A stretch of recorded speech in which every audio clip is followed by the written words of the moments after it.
Coach, I know this getting to this point, the playoffs was a goal from day one. Just how's the locker room feeling about finally being here and play some postseason hockey? Yeah, no, the dressing room feels great. It was our goal at the start of the year was to get into playoffs, and it's a brand new season now, so it's anybody's game. And yeah, no, we're excited about Friday.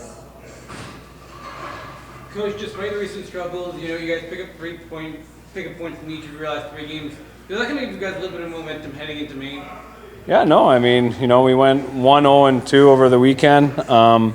We rested some guys, played some different guys, and the goal of the last weekend wasn't about just winning games. It was about making sure we stayed healthy going into the playoffs. We wanted everybody to be healthy, and so we can make a run.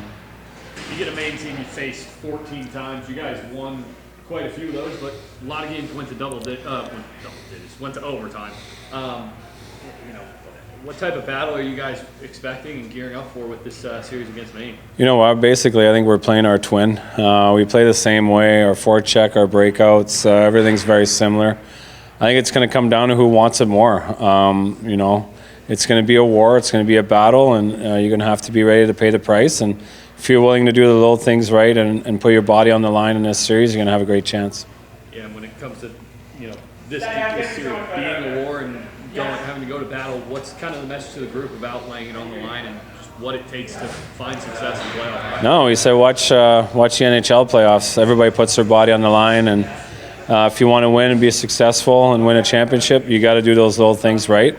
Obviously, you need solid goaltending, and you need clutch goals at the right time. And we feel, I love you too. We feel we have that group that can do that.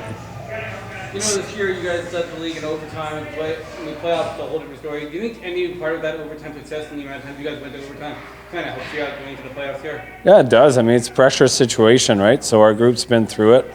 To play those many games just shows how tight our division was. I think there's 2 teams that didn't make the playoffs in our division are ahead of Savannah that made the playoffs in the other group. So it just shows how good and tight our division was. That's why there were so many overtime games. But we found a way to win those games and grab points. And at the end of the day, that's what you need to do to get into the playoffs.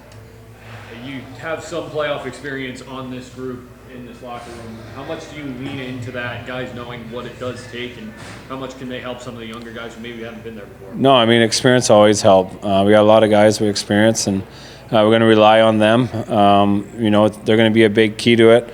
You're going to have that goldfish mentality of the 10-second rule where you forget you got scored on, you got to move on.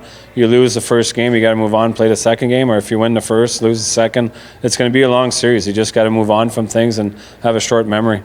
Mitchell Becker, a guy you guys signed late in the season, makes the cut on the playoff roster. Just talk about what he did to deserve a spot here heading into the playoffs. You know what? He plays a simple game. He's a big body with a long reach. He can play physical. He was a target of ours when the college season was over. We just didn't have any room for him to bring him in, and we were hoping to bring him in at some point. And we're glad he chose us and came here. And obviously we have 25 guys on the roster, and when we make a run here in the playoffs, we're going to need all 25 to do a job. Is Adrian Baraldo going to be ready for Game 1? No, Adrian won't be ready for Game 1. I think he comes off. He'll be eligible to come off the IR on Friday night after the game.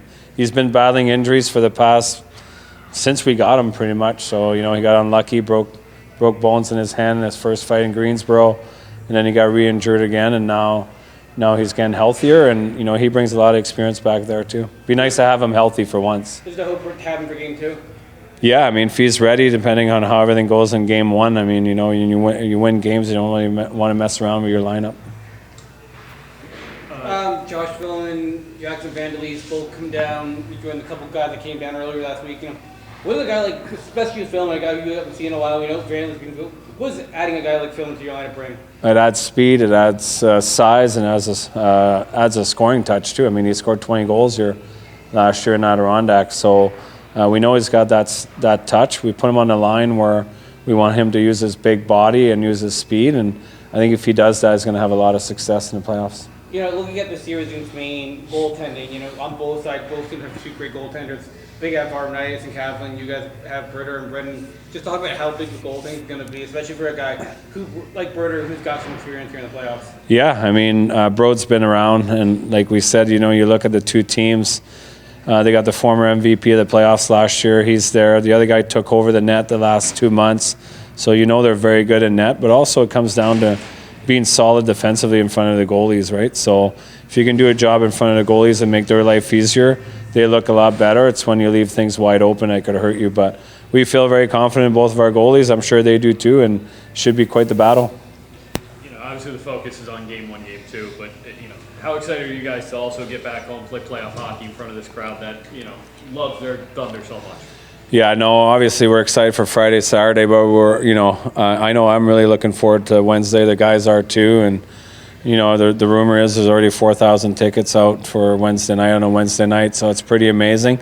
We know our fans are excited about us getting into the playoffs, and they're able to watch playoff hockey this year, and we want to make sure it lasts long. Yeah, how much would a deep run mean to you, this team, and this community as a whole? Yeah, it means a lot. I mean, I've been through it as a player, and now I'm doing it as a coach with a special group in that dressing room. We got a great staff with my 2 assistants with me, so it's special for all of us. And we'll give it our all for our fans and our community. They're hardworking people, and we want to give back to them. We know about the guys who can score, but a guy like Tyson Foss, it's got to be nice knowing the success he's had against Maine going to a playoff series. Yeah, I mean, Foss was a big part of our team all season. He's going to be a big part in the playoffs also. I mean, all the guys, right? I mean, we're going to, like I said, we're going to need all 25, and everyone's going to have to dig in, and guys going to have to block shots, play physical, and do all the little things right. How much do you think it helped just giving Bruder a couple nights off, especially Welsh coming in on Sunday, just to give him a weekend off? Yeah, I mean, we wanted to win the last home game at home. We wanted to get a win at home, and we had talked to the goalies. Manny Legacy was down from New Jersey, so we had a plan during the week. We had a plan to sit certain guys out to make sure we stay healthy. And with Broads, he played a lot of hockey this year, and we told him on Thursday, you'll play Friday night, and then you'll get the rest of the weekend off. And we were going to give Brenny a game on Saturday and Welshie a game on Sunday, and I'm sure he'll be fresh. We need Broads to be fresh, right? He's going to be going, so we need him to be ready. Would it be safe to say that Bruder is your game 1 starter? Yeah, he's starting Friday. Yeah, no questions. How much, with the back-to-back Friday, Saturday, and, the back-to-back on 4 and 5, do you plan to use Brendan? Well, I mean, it all depends. I mean, if we give up 18 shots on Friday and our goalie's still fresh, we give up 60, then you got to really think about what your plan's going to be for game 2.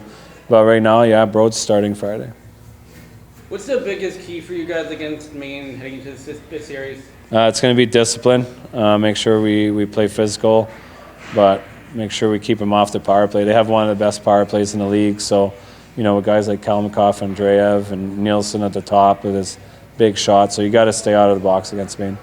How much do guys, guys like Grant Logan, Brian Robbins, guys who really have to, how much do they bring to this, depth of this team?